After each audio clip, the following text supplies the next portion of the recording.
का नारा जय जवान जय किसान।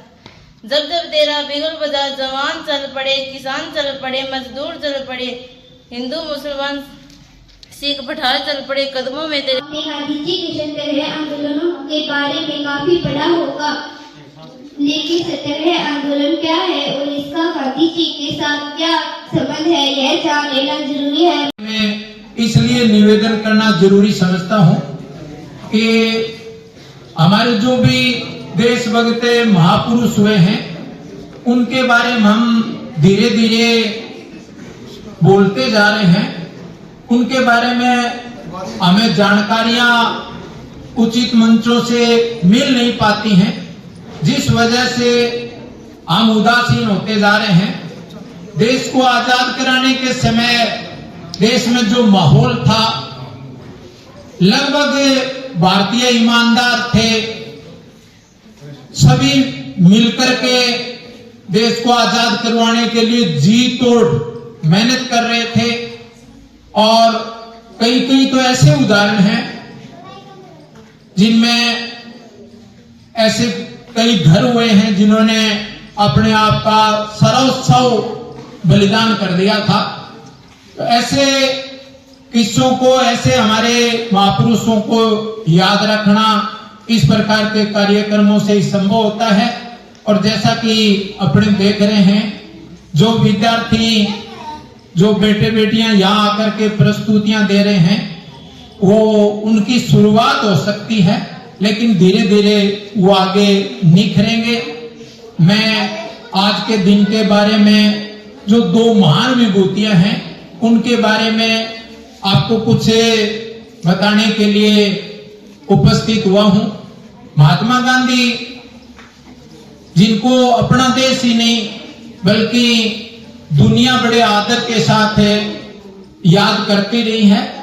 आजकल उनके बारे में कम जानकारी होने की वजह से हम उनके प्रति कुछ भाव ठीक से नहीं रख पाते हैं। ऐसा नहीं है कि अनपढ़ लोग या ना समझ ऐसा करते हैं।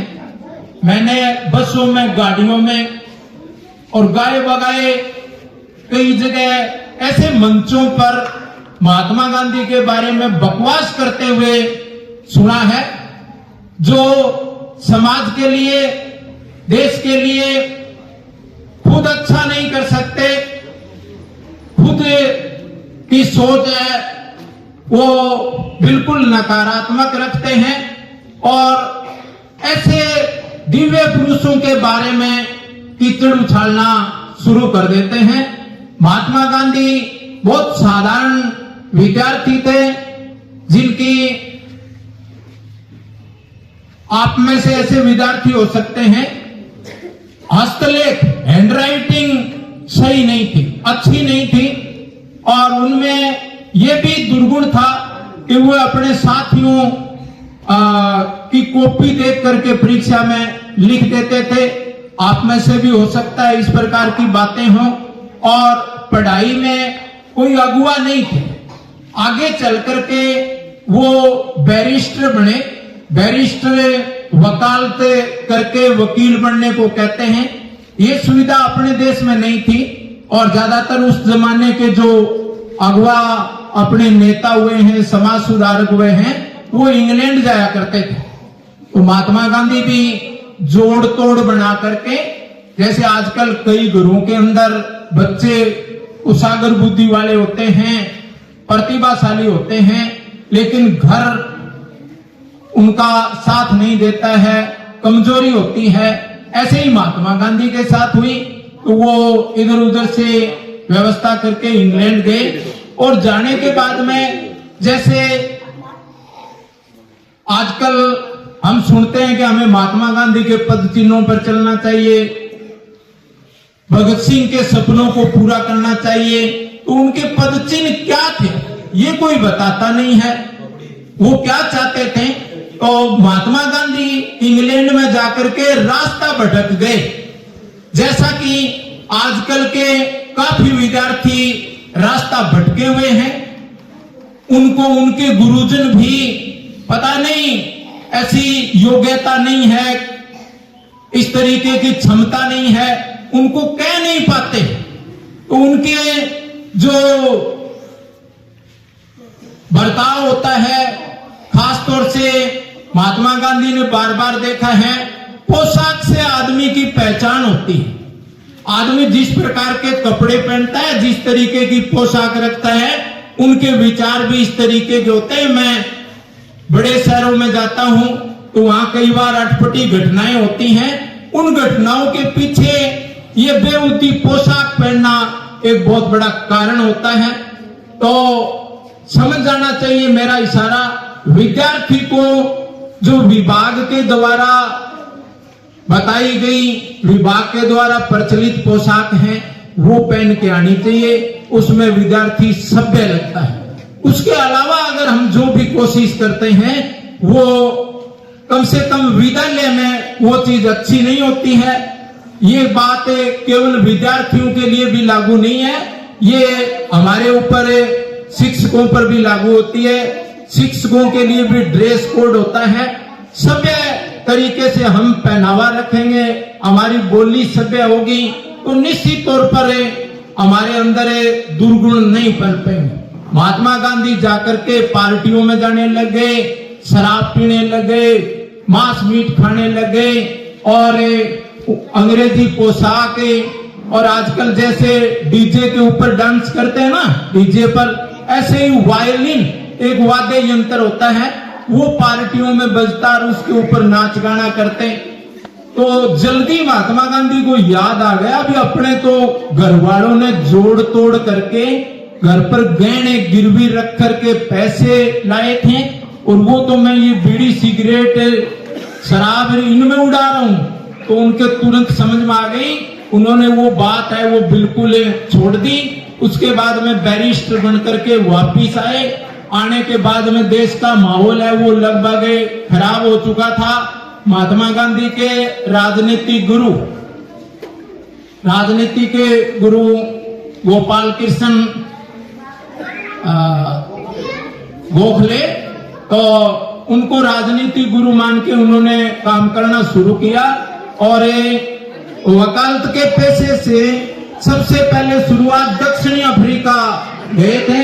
वहां अपने यहाँ के एक व्यापारी काम करते थे, उनकी फर्म की वकालत के लिए गए। वहां रेलगाड़ी के अंदर उनके साथ दुर्व्यवहार हुआ। दक्षिणी अफ्रीका के अंदर रंग भेद नीति बहुत ज्यादा थी। अपने यहाँ भी ये चलती है और अब भी इस तरीके की छुआछूत की और ऐसी बातें हैं, उनका उन्होंने डट के विरोध किया। देश में आगे 1920 में जो आंदोलन चल रहा था जिसके बारे में आपने विद्यार्थियों से सुना है, उस आंदोलन में बढ़ चढ़ करके भाग लिया और चोरा चोरी की एक घटना हो गई। बड़ी कक्षाओं के विद्यार्थी हैं, उनको याद रखना चाहिए। उस घटना में जो जोशीले देशभक्त थे उन्होंने आंदोलन के नाम पर थाने को घेर के थाने में आग लगा दी और वहां थाने का स्टाफ था वो जल गया था। इससे महात्मा गांधी दुखी हो गए, आंदोलन वापस ले लिया। उसके बाद में आगे जब माहौल बना 1928 में एक कमीशन यहाँ पर आया। मैं इसलिए नहीं बताना चाहूंगा कि कम से कम 9वीं 10वीं 11वीं 12वीं के विद्यार्थी हैं, उन आंदोलनों को याद करें। उस आंदोलन का विरोध हुआ। वो आंदोलन आया था, अंग्रेज अफसर यहाँ आए भी इस देश को आजाद कर दें और ये आजाद करने के बाद में अपने देश को चला सकते हैं कि नहीं, इसका जगह जगह विरोध हुआ। और उसके बाद में देश में जो माहौल बना 1930 में फिर आंदोलन हुआ। उस आंदोलन की वजह से भगत सिंह, राजगुरु, सुखदेव जैसे, नेताजी सुभाष चंद्र बोस जैसी एक गरम दल की टीम है वो उभर गई और उन्होंने जो काम करना शुरू किया उससे जो कांग्रेस के अगुआ नेता थे वो भी थोड़ा सा शंकित हो गए थे। भाई इनके हाथ में बागडोर आ जाएगी तो हो सकता है अपना लक्ष्य पूरा नहीं हो। तो इस तरीके के माहौल में लंदन के अंदर एक सम्मेलन हुआ था, गोलमेज सम्मेलन बोलते हैं उसमें। तो प्रथम जो गोलमेज सम्मेलन था, ये मैं सवाल छोड़ना चाहता हूं आपके सामने, जो ये दावा करते हैं कि हम सब कुछ जानते हैं महात्मा गांधी के बारे में हमें ज्यादा बताने की जरूरत नहीं है। उस गोलमेज सम्मेलन का कांग्रेस, जो उस समय की सबसे बड़ी पार्टी थी, उसने बहिष्कार कर दिया था। लेकिन फिर भी 5 देशी राजा उस सम्मेलन में गए थे और 2-3 और पार्टियां ऊपर रही थी, उनके नेता हैं वो गए, उन्होंने जाकर के लंदन में ऐलान किया कि कांग्रेस को कौन पूछता है, देश का प्रतिनिधित्व तो हम करते हैं। वो प्रथम गोलमेज सम्मेलन बुरी तरह फैल हुआ। उसके बाद में दोबारा गांधी जी को बुलाया गया। 5 मार्च 1931 को एक समझौता हुआ जिसको गांधी इरविन पैक्ट कहते हैं। उस पैक्ट में काफी कुछ बातें रखी गई, लेकिन गांधी जी जब वापिस लौटे तो गांधी जी का विरोध इसलिए हुआ कि 23 मार्च 1931 को 3 सुरमाओं को जो फांसी होनी थी, उसके बारे में गांधी ने एक शब्द भी नहीं बोला। तो मैं यहाँ ये आपको बताना चाहूंगा कि गांधी जी को बिल्कुल बाध्य कर दिया गया था कि जो ये लाहौर षड्यंत्र केस है उसके बारे में आप अगर बात करेंगे तो ये गोलमेज सम्मेलन है, ये हम नहीं करेंगे। ऐसी व्यवस्थाएं थी। इनके चलते हुए गांधी ने आकर के यहाँ काम करना शुरू किया। बीच में काफी सुधार कार्यक्रम चलाए। जो उस समय अछूत लोग जिनको कहा जाता था, उनके बारे में भाषण तो लोग बहुत देते हैं। उनकी सहायता करना, उनको आगे बढ़ाने के लिए अपना कोई हम त्याग करें, ऐसी बातें आज भी नहीं है। तो गांधी जी ने उन बस्तियों में जाकर के उनके साथ रहे, रात को वहीं रुकते, उनको बातें बताई, भाई पढ़ो लिखो आगे बढ़ो, सफाई रखो, और बातें करके उन सबको जोड़ा। ऐसा चलते चलते 1942 के अंदर एक अंतिम आंदोलन शुरू किया गया।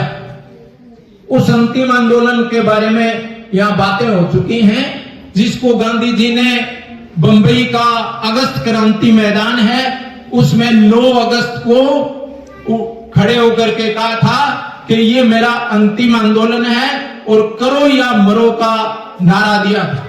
तो पूरा देश उनके साथ खड़ा हो गया था और ऐसे प्रयासों के चलते चलते अपना देश है वो आजाद हुआ। आजाद जब देश हुआ तब हालात जैसे आज खराब हो रहे हैं, इससे भी बदतर हो गए थे। आपके बूढ़े बुजुर्ग 4 वाली साल बोलते हैं उसको, तो देसी के अंदर 4 वाली साल, ये 1947 का किस्सा है। तो देश आजाद होने के समय 2 देश बना दिए गए थे। उन देशों के बारे में आप जानते हैं कौन कौन से देश बने। अगर नहीं जानते हैं तो अपना दुर्भाग्य है। तो देश जब 2 बने धार्मिक आधार पर है, तो पड़ोसी देश के अंदर हिंदू बसते थे, उनके लिए वहां ऐलान हो गया भी आप यहां से बोरिए बिस्तर बांध करके जाओ। और यहां भी ऐसा ही हुआ कि मुसलमान हैं वो यहां से अपने देश में जाएं। तो गाड़ियों के अंदर और लोग हैं आने जाने लगे, लोगों के साथ मारकाट हुई, बड़ा बुरा हाल उनके साथ हुआ। ऐसे हालातों में देश आजाद हुआ। और उसके बाद में 15 अगस्त 1947 को जब पंडित जवाहरलाल नेहरू जो देश के प्रथम प्रधानमंत्री बने थे, वो लाल किले पर जब तिरंगा झंडा फहरा रहे थे सुबह, तो महात्मा गांधी बिहार के नोआखाली एक शहर था जिसमें दंगे हो रहे थे। हिंदू मुस्लिम आपस में लड़ रहे थे, तलवारें निकाल के, भाले बर्छियां लेकर के, और रोजाना सैकड़ों की संख्या में जो निर्दोष लोग थे उनको काटा मारा जा रहा था। ऐसे हालातों में वहां जाने वाला कोई तैयार नहीं हुआ। तो गांधी जी 15 अगस्त को उस शहर के अंदर थे और हिंदू और मुसलमानों के बीच में जाके खड़े हो गए और आवाज लगा के कि पहले, बाद में आप मरना, पहले मेरे को मारो। तो महात्मा गांधी जब वहां बीच में चला गया तो लोगों के पैरों के तले से जमीन खिसक गई कि गांधी बाबा आ गए हैं। तो लोगों ने कसम खाई कि हम आपस में नहीं लड़ेंगे। लेकिन इस प्रकार के झगड़े चलते रहे, देश में हालात और ज्यादा खराब हो गए। 30 जनवरी 1948 को दिल्ली के अंदर गांधी जी हैं वो शाम को बिरला मंदिर में प्रार्थना सभा के लिए गए थे। वो आप जानते हैं एक सिरफिरा नवयुवक था, सिरफिरा नवयुवक जिसको यूं ही चढ़ा दिया था, उसने गोली मार दी और उससे युग पुरुष का अंत हो गया। महात्मा गांधी का इस प्रकार का व्यक्तित्व था। उनके जीवन से बहुत सारी बातें अपने सीख सकते हैं। महात्मा गांधी सत्य के ऊपर बल देते थे, सच्चाई के ऊपर, सत्य के ऊपर, अहिंसा के ऊपर। अहिंसा का मतलब क्या होता है, अभी कोई बता सकता है आप में से? अहिंसा का मतलब क्या होता है? अहिंसा